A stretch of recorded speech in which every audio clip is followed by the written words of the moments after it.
जय माता दी। प्रिय भक्तजनों, आज से आषाढ़ मास की गुप्त नवरात्रि प्रारंभ हो रही है। गुप्त नवरात्रि साल भर में 2 बार आती है, एक माघ के महीने में और दूसरा आषाढ़ के महीने में।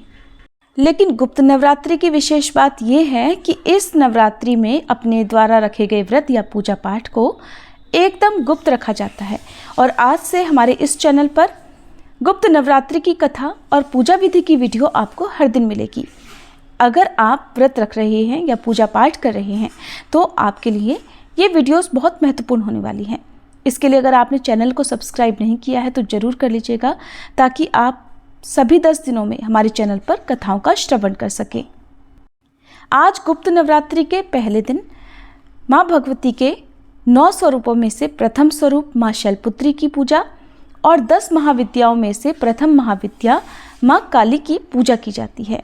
और आज की वीडियो शुरू करने से पहले आपको बताते हैं आज के पंचांग के बारे में। आज दिनांक है 26 जून और दिन है गुरुवार। आज आषाढ़ शुक्ल प्रतिपदा तिथि दोपहर 1:24 पर समाप्त होगी। इसके बाद में द्वितीया तिथि प्रारंभ हो जाएगी और आज बहुत ही शुभ योग बन रहे हैं, जिसमें आद्रा नक्षत्र सुबह 8:46 तक रहेगा। बाद में पुनर्वसु नक्षत्र प्रारंभ हो जाएगा और इस दिन ब्रह्म मुहूर्त सुबह 4:11 से 4:59 तक रहेगा। सूर्योदय होगा सुबह 5:47 पर और सूर्यास्त शाम 7:12 पर। राहु काल जो कि अशुभ मुहूर्त होता है दोपहर 1:30 से 3 बजे तक रहेगा। इसके अलावा अमृत काल सुबह 5:05 से 6:35 तक रहेगा। आप अमृत काल में सुबह की पूजा कर सकते हैं और आज शाम की पूजा आप शाम 7:23 से 8:23 के बीच में कर सकते हैं। और इन सब में भी गोधूली मुहूर्त सबसे उत्तम है, जो कि आज शाम 7:21 से 7:42 तक रहेगा। माँ काली की पूजा निशिता मुहूर्त में करने से शुभ लाभ प्राप्त होता है और आज निशिता मुहूर्त मध्यरात्रि 12:04 से 12:44 तक रहेगा। ऐसी मान्यता है कि गुप्त नवरात्रि में अगर पूजा पाठ या उपवास को पूरी तरह गुप्त रखा जाए तो सभी सिद्धियों की प्राप्ति के साथ साथ मनोकामनाएं भी शीघ्र पूर्ण होती हैं। एक पौराणिक कथा के अनुसार एक बार ऋषि श्रृंगी अपने भक्तों को दर्शन दे रहे थे कि तभी अचानक से भीड़ में से एक स्त्री निकलकर सामने आई। उस स्त्री ने श्रृंगी ऋषि से कहा कि हे मुनिवर, मेरे पति हमेशा गलत कामों से घिरे रहते हैं, जिस कारण मैं ना तो पूजा पाठ कर पाती हूँ और ना ही धर्म या भक्ति से जुड़ा कोई भी काम कर पाती हूँ, लेकिन मैं माँ दुर्गा की उपासना करना चाहती हूँ। तब ऋषि श्रृंगी ने उस महिला से कहा कि चैत्र और शारदीय नवरात्रि के विषय में तो सभी लोग जानते हैं, हालांकि इसके अलावा 2 अन्य नवरात्रि भी होती हैं जिन्हें गुप्त नवरात्रि के नाम से जाना जाता है। श्रृंगी ऋषि ने उस स्त्री को बताया कि जहाँ प्रकट नवरात्रों में 9 देवियों की उपासना की जाती है, वहीं गुप्त नवरात्रों में 10 महाविद्याओं की साधना की जाती है। धार्मिक मान्यता है कि इन गुप्त नवरात्रि में जो भी भक्त माता दुर्गा की विधि विधान से पूजा करता है, उसके जीवन में सुख समृद्धि सदैव बनी रहती है। श्रृंगी ऋषि ने आगे कहा कि लोभी, कामी, मांसाहारी और पूजा पाठ न कर सकने वाला भी अगर गुप्त नवरात्रि में माँ की विधि विधान से पूजा करता है तो उसे भी इस जीवन में और कुछ करने की जरूरत नहीं रहती। तब उस स्त्री ने श्रृंगी ऋषि की बातों को पूर्ण श्रद्धा से सुनकर गुप्त नवरात्रि की विधि विधान से पूजा की, जिसके बाद से उनके जीवन में सुख शांति आ गई और उसका पति भी गलत रास्ते से सही रास्ते पर लौट आया और वह भी अपनी पत्नी के साथ पूजा पाठ और धार्मिक और भक्ति से जुड़े हुए पुण्य कार्य करने लगा। तो ऐसी है गुप्त नवरात्रि की महिमा।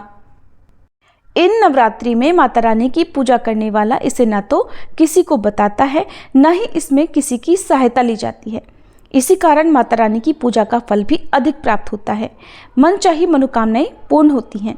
और सबसे खास बात यह है कि प्रत्येक महाविद्या अपने स्वरूप के अनुसार अपने भक्तों को फल भी प्रदान करती हैं। लेकिन गुप्त नवरात्रि में एक महाविद्या ऐसी भी हैं जिनकी पूजा सुहागिन महिलाओं को नहीं करनी चाहिए। वो है महाविद्या माँ धूमावती, जिसके बारे में आपको हमारे चैनल पर आगे आने वाली वीडियोस में बताया जाएगा।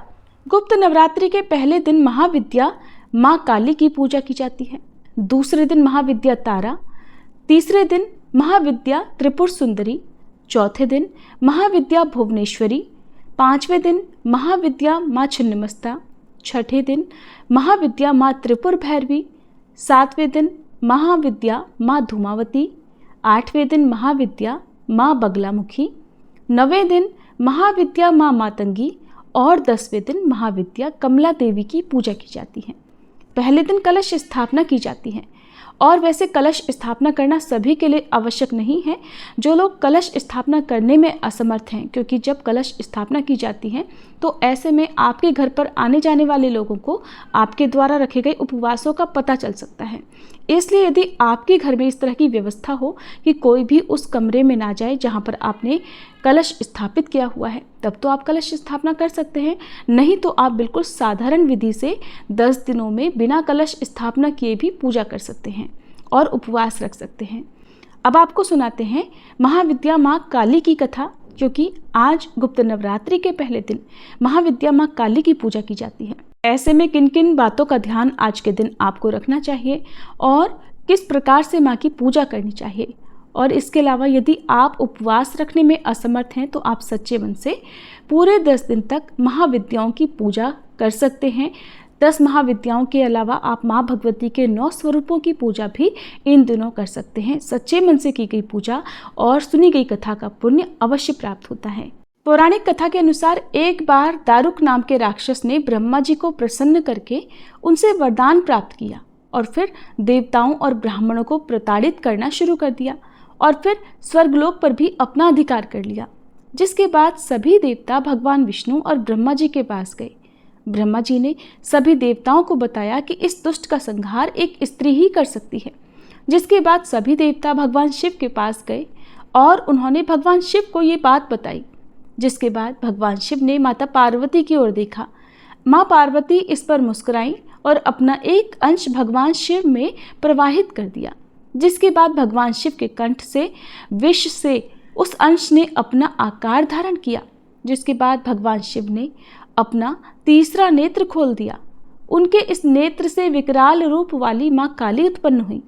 माँ काली के ललाट में तीसरा नेत्र और चंद्ररेखा थी। माँ काली के भयंकर और विशाल रूप को देखकर देवता और सिद्धलोक भागने लगे। जिसके बाद माँ काली का दारुक और उसकी सेना के साथ भयंकर युद्ध हुआ और माँ काली ने सभी का वध कर दिया। लेकिन माँ काली का क्रोध शांत नहीं हुआ था और माँ काली के इस क्रोध से अब संसार भी जलने लगा। जिसके बाद भगवान शिव ने एक बालक का रूप धारण किया और शमशान में लेटकर रोने लगे। जिसके बाद माँ काली उन्हें देखकर मोहित हो गईं और तब महाकाली का क्रोध भी शांत हो गया। यदि कोई भक्त गुप्त नवरात्रि के दिनों में माँ काली की पूजा करता है तो उसके ऊपर किसी भी प्रकार की आसुरी शक्ति का या कोई भी नकारात्मक शक्ति का असर नहीं होता है। माँ काली की पूजा करने वाले व्यक्ति को रूप, यश, जय की प्राप्ति होती है। सभी सांसारिक बाधाएं समाप्त हो जाती हैं। माँ काली ने चंडमुंड का संहार किया था, इसलिए इन्हें चामुंडा के नाम से भी जाना जाता है। माँ काली अपने गले में मुंडमाला धारण करती हैं। इनके एक हाथ में खड्ग, दूसरे हाथ में त्रिशूल और तीसरे हाथ में कटा हुआ सिर होता है। माँ दुर्गा ने रक्त बीज नाम के असुर का वध करने के लिए काली का अवतार धारण किया था। 10 महाविद्याओं में माँ काली प्रथम देवी हैं। गुप्त नवरात्रि में प्रथम दिन माँ काली की आराधना की जाती है। जो लोग तंत्र शक्तियाँ प्राप्त करना चाहते हैं उन्हें पहले दिन विशेष रूप से माँ काली की पूजा करनी चाहिए। जो लोग अपने शत्रुओं से बहुत परेशान रहते हैं उन्हें गुप्त नवरात्रि में माँ काली की आराधना करके उपवास भी रखना चाहिए। ऐसा करने से शत्रुओं से मुक्ति मिलती है। माँ काली की पूजा करने से अकाल मृत्यु का भय भी दूर हो जाता है। गुप्त नवरात्रि में 2 तरीके से माँ काली की पूजा की जाती है। जो लोग तंत्र विद्या हासिल करना चाहते हो वो लोग इस दिन माँ काली की तंत्र विद्या द्वारा उपासना करते हैं।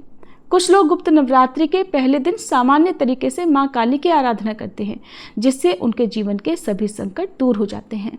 नवरात्रि में पहले दिन सुबह ब्रह्म मुहूर्त में उठकर स्नान करने के बाद साफ स्वच्छ वस्त्र धारण करें। एक साफ चौकी पर पीला या हरे रंग का साफ वस्त्र बिछाकर उसके ऊपर आप घट स्थापना करें। अगर घट स्थापना नहीं करना चाहते हैं तो आप साधारण विधि से भी पूजा कर सकते हैं। अगर चौकी स्थापना करने की जगह नहीं है तो आप जिस मंदिर में नियमित पूजा करते हैं, डेली पूजा करते हैं, वहाँ पर भी आप पूजा कर सकते हैं। इसके बाद माँ काली की प्रतिमा और भगवान गणेश जी की प्रतिमा की स्थापना करें। सभी पर गंगा जल छिड़कें। धातु की प्रतिमाएं हैं तो स्नान कराएं। सबको रोली कुमकुम का तिलक लगाएं, अक्षत लगाएं और लाल पुष्प काली माँ को और फल, मिठाई, नैवेद्य आदि अर्पित करें। पूरे विधि विधान और श्रद्धा के साथ माँ काली की पूजा करें। अब माँ काली के समक्ष घी का या तिल के तेल का दीपक जलाएं और देवी कवच अर्गला स्तोत्र का पाठ करें। सबसे अंत में श्री सूक्तम का भी पाठ आज के दिन करना चाहिए। ध्यान रखें, जिस आसन पर आप बैठते हैं वो सूती होना चाहिए। माँ काली की कथा पढ़ें या सुने। इस दिन दुर्गा सप्तशती का पाठ करना भी उत्तम होता है। कथा के बाद सबसे अंत में कपूर जलाकर आरती करें और प्रसाद के रूप में माँ को मिठाई का भोग लगाएं। अगर आपके पास मिठाई नहीं है तो आप मौसमी फल या बताशे, लौंग, सुपारी, इलायची का प्रसाद भी माँ काली को अर्पित कर सकते हैं। इतना ही नहीं, आप पूरे 10 दिनों में भी इसी भोग को माँ भगवती के या 10 महाविद्याओं के अलग अलग रूपों को अर्पित कर सकते हैं। प्रसाद को केवल घर में ही बांटना चाहिए और स्वयं भी प्रसाद ग्रहण करना चाहिए।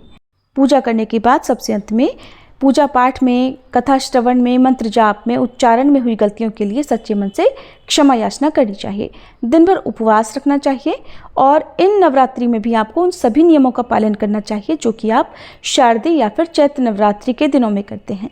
शाम के समय एक बार आप फलाहार कर सकते हैं। दिन के समय दूध, फल, चाय आदि ले सकते हैं। बाहर के पैकेट वाले जूस का सेवन करने से बचें। घर के निकाले हुए शुद्ध जूस का सेवन आप कर सकते हैं। हो सके तो गुप्त नवरात्रि में गुप्त रूप से किसी की सहायता करें। खास तौर पर छोटी कन्याओं को गुप्त रूप से आप दान की या भेंट की सामग्री आप दे सकते हैं। ऐसी वस्तुओं का दान उन्हें कर सकते हैं जो उनके काम में आने वाली हों। अब सुनिए माँ शैलपुत्री की कथा। हिमालय की पुत्री होने के कारण ही इन्हें शैलपुत्री कहा जाता है। माँ शैलपुत्री का स्वरूप बहुत ही शांत और सरल है। माँ शैलपुत्री के एक हाथ में त्रिशूल और दूसरे हाथ में कमल का पुष्प शोभायमान है। नंदी बैल पर सवार माँ शैलपुत्री को वृषारूढ़ा और उमा के नाम से भी जाना जाता है। माँ शैलपुत्री के विषय में जानने से पहले उनके पुनर्जन्म की कथा सुनना अत्यंत आवश्यक है। दक्ष प्रजापति ब्रह्मा जी के मानस पुत्र थे और उनकी कई पुत्रियां थीं। सभी पुत्रियां गुणवती थीं, लेकिन दक्ष प्रजापति के मन में संतोष नहीं था। वे चाहते थे कि उनके घर में एक ऐसी पुत्री का जन्म हो जो सर्वगुण शक्ति संपन्न हो, सर्व विजयिनी हो। तब प्रजापति दक्ष एक ऐसी ही पुत्री के लिए कठिन तप करने लगे। तप करते करते बहुत दिन बीत गए। तब भगवती आद्या ने प्रकट होकर कहा, हे राजन, मैं तुम्हारे तप से प्रसन्न हूँ। मैं स्वयं पुत्री रूप में तुम्हारे यहाँ जन्म लूंगी। मेरा नाम उस समय सती होगा। मैं सती के रूप में जन्म लेकर अपनी लीलाओं का विस्तार करूंगी। और इस प्रकार भगवती आद्या ने सती रूप में दक्ष प्रजापति के यहाँ जन्म लिया। देवी सती प्रजापति दक्ष की सभी पुत्रियों में अलौकिक थी। उन्होंने बचपन में ही कई ऐसे अलौकिक कृत्य कर दिखाए थे जिन्हें देखकर स्वयं दक्ष प्रजापति को भी विस्मय की लहरों में डूब जाना पड़ा था।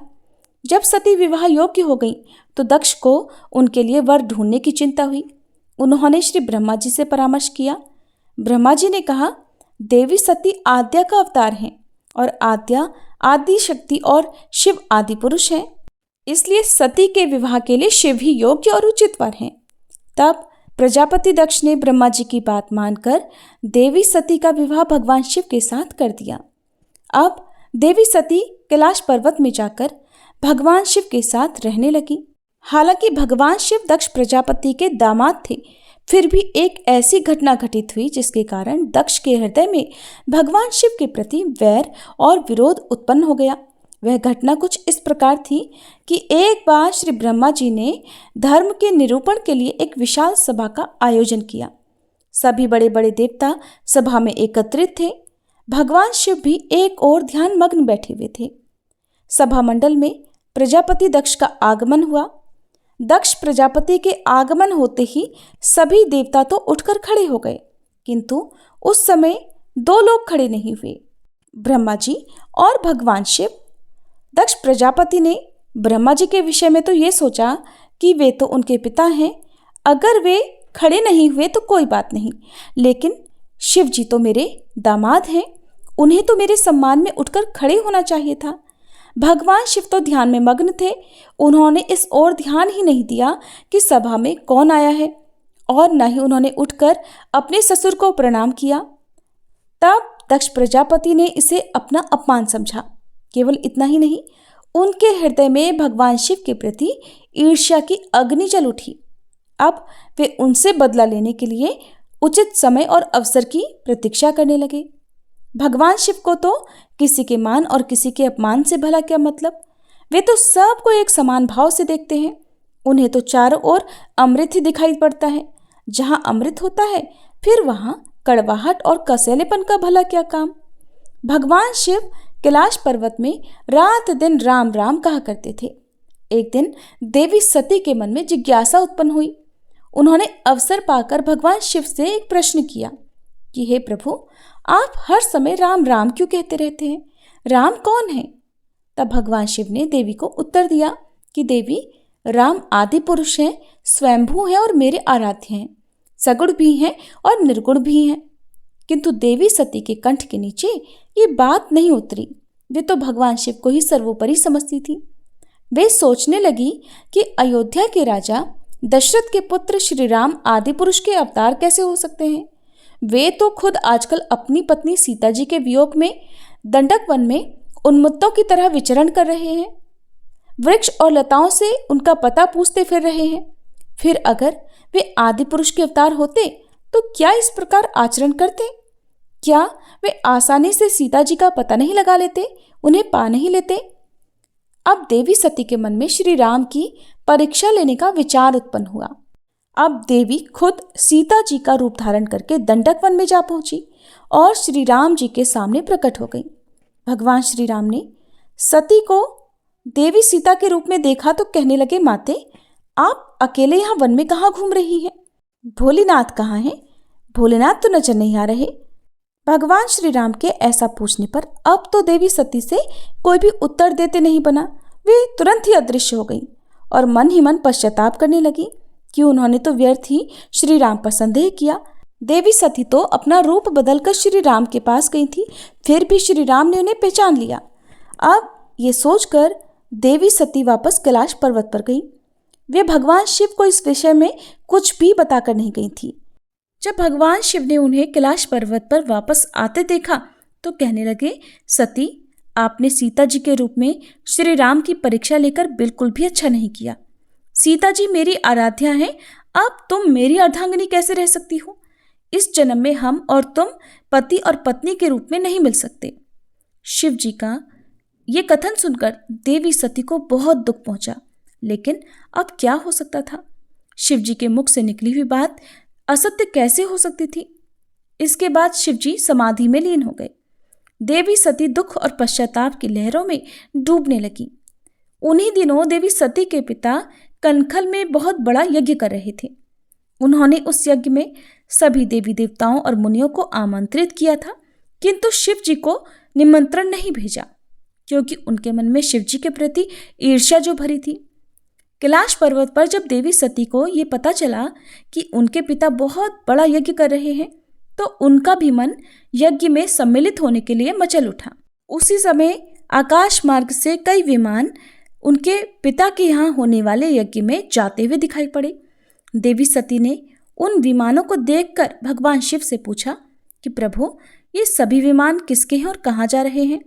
तब भगवान शंकर ने उन्हें बताया कि आपके पिता ने एक यज्ञ की रचना की है। देवता और देवांगनाएं इन विमानों में बैठकर उसी यज्ञ में सम्मिलित होने के लिए जा रहे हैं। तब देवी सती ने प्रश्न किया कि प्रभु, क्या मेरे पिता ने आपको यज्ञ में सम्मिलित होने के लिए निमंत्रण नहीं भेजा? भगवान शिव ने उत्तर दिया कि आपके पिता मुझसे वैर रखते हैं, फिर वे भला मुझे क्यों बुलाने लगे? देवी सती मन ही मन सोचने लगी, फिर बोली, हे नाथ, यज्ञ के अवसर पर मेरी बहनें भी जरूर आएंगी। उनसे मिले हुए मुझे बहुत दिन हो गए हैं। अगर आपकी आज्ञा हो तो मैं भी अपने पिता के घर जाना चाहती हूँ। यज्ञ में सम्मिलित हो लूंगी और अपनी बहनों से भी मिलने का सुअवसर मिल जाएगा। भगवान शिव ने देवी सती को समझाया कि देवी, इस समय वहां जाना उचित नहीं होगा। आपके पिता मुझसे वैर भाव रखते हैं, हो सकता है वे आपका भी अपमान करें और फिर बिना बुलाए किसी के घर जाना ठीक नहीं होगा। किंतु देवी सती अपने मायके जाने के लिए हट करती रही, बार बार एक ही बात दोहराती रही और उनकी इच्छा देखकर फिर भगवान शिव ने उन्हें जाने की आज्ञा दे दी। उनके साथ ही अपना एक गण भी भेज दिया जिनका नाम था वीरभद्र। देवी सती वीरभद्र के साथ अपने पिता के घर गई, किंतु वहां पर किसी ने भी उनसे प्रेम पूर्वक व्यवहार नहीं किया। दक्ष ने भी उन्हें देखकर कहा कि तुम यहाँ पर क्या मेरा अपमान कराने आई हो? अपनी बहनों को तो देखो, वे किस तरह तरह के सुंदर अलंकारों और वस्त्र आभूषणों से सुसज्जित है। तुम्हारे शरीर पर तो केवल बाघंबर है। तुम्हारा पति शमशानवासी और भूतों का नायक है, वो तुम्हें बाघंबर छोड़कर भला और पहना भी क्या सकता है? दक्ष के ऐसा कहने से देवी सती के हृदय में पश्चाताप का सागर उमड़ पड़ा। अब वे पश्चाताप करते हुए सोचने लगी कि उन्होंने यहां आकर तो बिल्कुल भी अच्छा नहीं किया। भगवान तो ठीक ही कह रहे थे कि बिना बुलाए पिता के घर भी जाना नहीं चाहिए। अब क्या हो सकता है, अब तो मैं आ ही गई हूं। पिता के कड़वे और अपमानजनक शब्द सुनकर भी देवी सती मौन रही। फिर वे उस यज्ञ मंडप में गई जहां सभी देवता और ऋषि मुनि बैठे हुए थे और यज्ञ कुंड में धू धू करती हुई अग्नि चल रही थी और उस अग्नि में आहुतियां डाली जा रही थी। देवी सती ने यज्ञ मंडप में सभी देवताओं के तो भाग देखे, किंतु भगवान शिव का भाग नहीं देखा। वे भगवान शिव का भाग न देखकर फिर अपने पिता से बोली, हे पिताश्रेष्ठ, यज्ञ में तो सबके भाग दिखाई पड़ रहे हैं, किंतु कैलाशपति का कोई भाग नहीं। आपने उनका भाग क्यों नहीं दिया? प्रजापति दक्ष ने बड़े गर्व से उन्हें बताया, पुत्री, मैं तुम्हारे पति को देवता नहीं समझता। अरे वो तो भूतों का स्वामी, नग्न रहने वाला और हड्डियों की माला धारण करने वाला है। वो देवताओं की पंक्ति में बैठने योग्य नहीं है, भला उसे कौन भाग देगा? ये सुनते ही देवी सती के नेत्र क्रोध से लाल हो गए, उनकी भौहें टेढ़ी हो गई और उनका मुखमंडल प्रलय के सूर्य की तरह दमक उठा। उन्होंने पीड़ा और अपमान से तिल मिलाते हुए कहा, ओह, मैं इन शब्दों को कैसे सुन रही हूं? मुझे धिक्कार है। देवताओं, तुम्हें भी धिक्कार है। तुम भी उन कैलाशपति के लिए इन शब्दों को भला कैसे सुन सकते हो, जो मंगल के प्रतीक हैं और जो क्षण मात्र में संपूर्ण सृष्टि को नष्ट करने की शक्ति रखते हैं। वे मेरे स्वामी हैं। नारी के लिए उसका पति ही स्वर्ग होता है। जो नारी अपने पति के लिए अपमानजनक शब्दों को सुनती है, उसे नरक में जाना पड़ता है। पृथ्वी सुनो, आकाश सुनो और देवताओं तुम भी सुनो। मेरे पिता ने मेरे स्वामी का अपमान किया है। मैं अब एक क्षण भी जीवित नहीं रहना चाहती। देवी सती अपने इन वचनों को समाप्त करती हुई देखते ही देखते यज्ञ के कुंड में कूद पड़ी। जलती हुई आहुतियों के साथ उनका शरीर भी जलने लगा। यज्ञ मंडप में खलबली हो गई, हाहाकार मच गया। देवता उठकर खड़े हो गए। वीरभद्र ये सब देखकर क्रोध से कांप उठे और वे उछल उछल कर यज्ञ का विध्वंस करने लगे। यज्ञ मंडप में भगदड़ मच गई। देवता और ऋषि मुनि भाग खड़े हुए। वीरभद्र ने देखते ही देखते प्रजापति दक्ष का मस्तक काट कर फेंक दिया और ये समाचार कैलाश पर्वत पर विराजमान भगवान शिव को भी पता चला। सुनते ही वे प्रचंड आंधी की तरह कनखल जा पहुंचे। देवी सती के जले हुए शरीर को देखकर भगवान शिव अपने आप को भी भूल गए। देवी सती के प्रेम और उनकी भक्ति ने भगवान के मन को व्याकुल कर दिया था। उन शंकर जी के मन को व्याकुल कर दिया था जिन्होंने काम पर भी विजय पाई थी और जो सारी सृष्टि को नष्ट करने की क्षमता रखते थे। वे देवी सती के प्रेम में खो गए, बेसुध हो गए। फिर भगवान शिव ने उन्मत्त की तरह देवी सती के जले हुए शरीर को कंधे पर रख दिया और वे सभी दिशाओं में भ्रमण करने लगे। भगवान शिव और देवी सती के इस अलौकिक प्रेम को देखकर पृथ्वी रुक गई, हवा रुक गई, जल का प्रवाह ठहर गया। यहाँ तक कि देवतागण भी अपनी अपनी सांसें थामकर इस भयानक और दारुण दृश्य को देखने लगे। सृष्टि व्याकुल हो गई। सृष्टि के सभी प्राणी त्राहिमाम त्राहिमाम करने लगे। भयानक संकट उपस्थित देखकर सृष्टि के पालक भगवान श्रीहरि आगे बढ़े। वे भगवान शिव की बेसुधी में अपने चक्र से देवी सती के एक एक अंग को काट काट कर गिराने लगे। धरती पर 51 जगह पर देवी सती के अंग कट कट कर गिरे। देवी सती के जब सारे अंग कट कर गिर गए, तब भगवान शिव पुनः अपने आप में आए। जब वे अपने आप में आए तो पुनः सृष्टि के सारे कार्य चलने लगे। धरती पर जिन 51 स्थानों पर देवी सती के अंग कट कट कर गिरे थे, वे ही स्थान आज शक्तिपीठ के नाम से जाने जाते हैं। आज भी उन स्थानों में देवी सती का पूजन होता है, उपासना की जाती है। इस प्रकार यज्ञ मंडप में अपने शरीर को भस्म करने के बाद देवी सती ने हिमालय के घर पर उनकी पुत्री के रूप में जन्म लिया था। हिमालय अर्थात शैल की पुत्री होने के कारण ही उन्हें अगले जन्म में शैलपुत्री रूप में पूजा जाने लगा। प्रिय श्रोताओं, ये थी शैलपुत्री माँ की कथा। अब सुनिए श्री महिषासुर मर्दिनी स्तोत्र का हिंदी अनुवाद। हे हिमालय राज की पुत्री, हे गिरिजा देवी, विश्व को आनंदित करने वाली देवी, नंदीगणों द्वारा पूजित, गिरिश्रेष्ठ विंध्याचल के शिखर पर निवास करने वाली देवी, अपनी लीला से भगवान श्री विष्णु को प्रसन्न करने वाली, इंद्रदेव के द्वारा नमस्कृत भगवान नीलकंठ की पत्नी, विश्व में विशाल कुटुंब वाली और विश्व को संपन्नता देने वाली, हे महिषासुर का मर्दन करने वाली भगवती, अपने बालों की लता से आकर्षित करने वाली पर्वत की पुत्री, आपकी जय हो, जय हो, जय हो। देवों को वरदान देने वाली, दुर्धर और दुर्मुख असुरों को मारने वाली और स्वयं में ही हर्षित रहने वाली, तीनों लोकों का पोषण करने वाली, शंकर जी को संतुष्ट करने वाली, पापों को हरने वाली और घोर गर्जना करने वाली, दानवों पर क्रोध करने वाली, अहंकारियों के घमंड को सुखा देने वाली, समुद्र की पुत्री, हे महिषासुर का मर्दन करने वाली, अपने बालों की लता से आकर्षित करने वाली पर्वत की पुत्री, आपकी जय हो, जय हो, जय हो। हे जगत माता, हे मेरी माँ, प्रेम से कदम्ब के वन में वास करने वाली, हास्य भाव में रहने वाली, हिमालय के शिखर पर स्थित, अपने भवन में विराजित, मधु की तरह मधुर, मधुकैटभ का मद नष्ट करने वाली, महिष को विदीर्ण करने वाली, सदा युद्ध में लिप्त रहने वाली, हे महिषासुर का मर्दन करने वाली, अपने बालों की लता से आकर्षित करने वाली पर्वत की पुत्री, आपकी जय हो, जय हो, जय हो।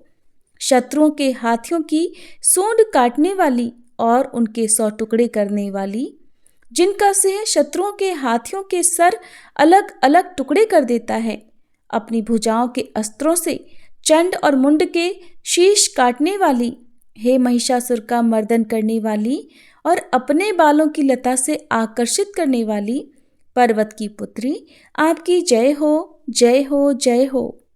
रण में मदोन्मत्त शत्रुओं का वध करने वाली, अजर अविनाशी शक्तियां धारण करने वाली, प्रमथनाथ अर्थात शिवजी की चतुराई जानकर उन्हें अपना दूत बनाने वाली, दुर्मति और बुरे विचार वाले दानव के दूत के प्रस्ताव का अंत करने वाली, हे महिषासुर का मर्दन करने वाली, अपने बालों की लता से आकर्षित करने वाली पर्वत की पुत्री, आपकी जय हो, जय हो, जय हो। शरणागत शत्रुओं की पत्नियों के आग्रह पर उन्हें अभयदान देने वाली, तीनों लोकों को पीड़ित करने वाले, दैत्यों पर प्रहार करने योग्य त्रिशूल धारण करने वाली, देवताओं की दुंदुभी से दुमी दुमी की ध्वनि को सभी दिशाओं में व्याप्त करने वाली, हे महिषासुर का मर्दन करने वाली, अपने बालों की लता से आकर्षित करने वाली पर्वत की पुत्री, आपकी जय हो, जय हो, जय हो। मात्र अपनी हुंकार से धूम्र लोचन राक्षस को धूम्र अर्थात धुएं के समान भस्म करने वाली, युद्ध में कुपित रक्तबीज के रक्त से उत्पन्न अन्य रक्त बीजों का रक्त पीने वाली, शुंभ और निशुंभ दैत्यों की बलि से शिव जी और भूत प्रेतों को तृप्त करने वाली, हे महिषासुर का मर्दन करने वाली, अपने बालों की लता से आकर्षित करने वाली पर्वत की पुत्री, आपकी जय हो, जय हो, जय हो। युद्ध भूमि में जिनके हाथों के कंगन धनुष के समान चमकते हैं, जिनके सोने के तीर शत्रुओं को विदीर्ण करके लाल हो जाते हैं और उनकी चीखें निकालते हैं, चारों प्रकार की सेनाओं, हाथी, घोड़ा, पैदल, रथ का संहार करने वाली, अनेक प्रकार की ध्वनि करने वाले बटुकों को उत्पन्न करने वाली, हे महिषासुर का मर्दन करने वाली, अपने बालों की लता से आकर्षित करने वाली पर्वत की पुत्री, आपकी जय हो जय हो जय हो। देवांगनाओं के तत् था थेई थेई आदि शब्दों से युक्त भावमय नृत्य में मग्न रहने वाली, कु कुथ अड्डी विभिन्न प्रकार की मात्राओं वाले ताल वाले स्वर्गीय गीतों को सुनने में लीन, मृदंग की धू धुकुट धीमी धीमी आदि गंभीर ध्वनि सुनने में लिप्त रहने वाली, हे महिषासुर का मर्दन करने वाली, अपने बालों की लता से आकर्षित करने वाली पर्वत की पुत्री, आपकी जय हो जय हो जय हो। जय जयकार करने और स्तुति करने वाले समस्त विश्व के द्वारा नमस्कृत अपने नुपुर के झंझन और झिमझिम शब्दों से भूतपति महादेव को मोहित करने वाली, नटी नटों के नायक अर्धनारीश्वर के नृत्य से सुशोभित नाट्य में तल्लीन रहने वाली, हे महिषासुर का मर्दन करने वाली, अपने बालों की लता से आकर्षित करने वाली पर्वत की पुत्री, आपकी जय हो जय हो जय हो। आकर्षक कांति के साथ अति सुंदर मन से युक्त और रात्रि के आश्रय अर्थात चंद्रदेव की आभा को अपने चेहरे की सुंदरता से फीका करने वाली, काले भंवरों के समान सुंदर नेत्रों वाली, हे महिषासुर का मर्दन करने वाली, अपने बालों की लता से आकर्षित करने वाली पर्वत की पुत्री, आपकी जय हो जय हो जय हो। महायोद्धाओं से युद्ध में चमेली के पुष्पों की तरह कोमल स्त्रियों के साथ रहने वाली तथा चमेली की लताओं की तरह कोमल भील स्त्रियों से जो झिंगुरों के झुंड की तरह घिरी हुई हैं, चेहरे पर उल्लास से उत्पन्न उषा काल के सूर्य और खिले हुए लाल पुष्प के समान मुस्कान वाली, हे महिषासुर का मर्दन करने वाली, अपने बालों की लता से आकर्षित करने वाली पर्वत की पुत्री, आपकी जय हो जय हो जय हो। जिसके कानों से लगातार मद बहता रहता है, उस हाथी के समान उत्तेजित हे गजेश्वरी, तीनों लोकों के आभूषण रूप सौंदर्य शक्ति और कलाओं से सुशोभित, हे राजपुत्री, सुंदर मुस्कान वाली स्त्रियों को पाने के लिए मन में मोह उत्पन्न करने वाली मनमथ की पुत्री के समान, हे महिषासुर का मर्दन करने वाली, अपने बालों की लता से आकर्षित करने वाली पर्वत की पुत्री, आपकी जय हो जय हो जय हो। जिनका कमलदल के समान कोमल स्वच्छ और कांति से युक्त मस्तक है, हंसों के समान जिनकी चाल है, जिनसे सभी कलाओं का उद्भव हुआ है, जिनके बालों में भंवरों से घिरे कुमुदनी के पुष्प और बकुल पुष्प सुशोभित हैं, उन महिषासुर का मर्दन करने वाली, अपने बालों की लता से आकर्षित करने वाली पर्वत की पुत्री, जय हो जय हो जय हो।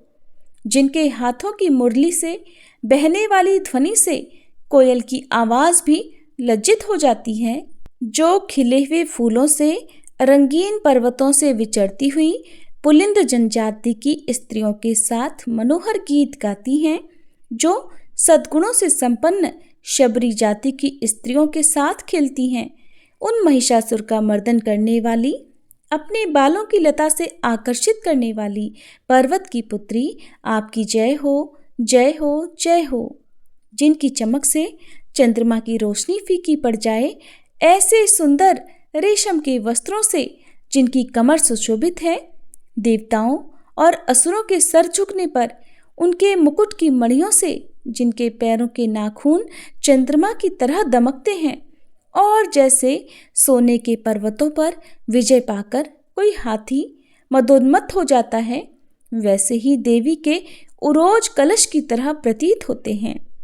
ऐसी हे महिषासुर का मर्दन करने वाली, अपने बालों की लता से आकर्षित करने वाली पर्वत की पुत्री, आपकी जय हो जय हो जय हो।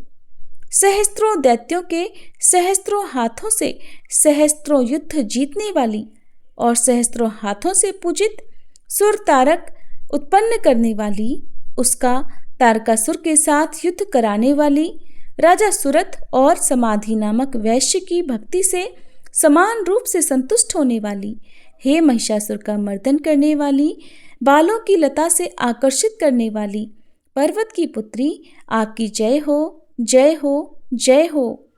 जो भी आपके दयामय पद कमलों की सेवा करता है, हे कमले, वह व्यक्ति कमल निवास कैसे न बने। हे शिवे, आपके पद कमल ही परम पद हैं, उनका ध्यान करने पर भी परम पद मैं कैसे नहीं पाऊंगा। हे महिषासुर का मर्दन करने वाली, बालों की लता से आकर्षित करने वाली पर्वत की पुत्री, आपकी जय हो, जय हो, जय हो।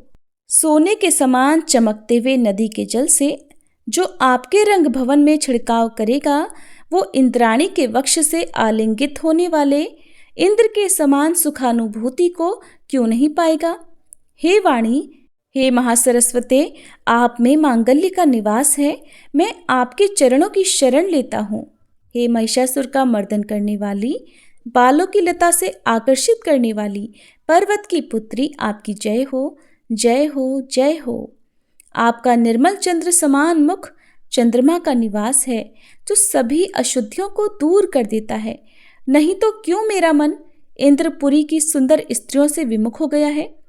मेरे मत के अनुसार आपकी कृपा के बिना शिव नाम के धन की प्राप्ति कैसे संभव हो सकती है। हे महिषासुर का मर्दन करने वाली, बालों की लता से आकर्षित करने वाली पर्वत की पुत्री, आपकी जय हो, जय हो, जय हो। हे दीनों पर दया करने वाली उमा, मुझ पर भी दया कर ही दो।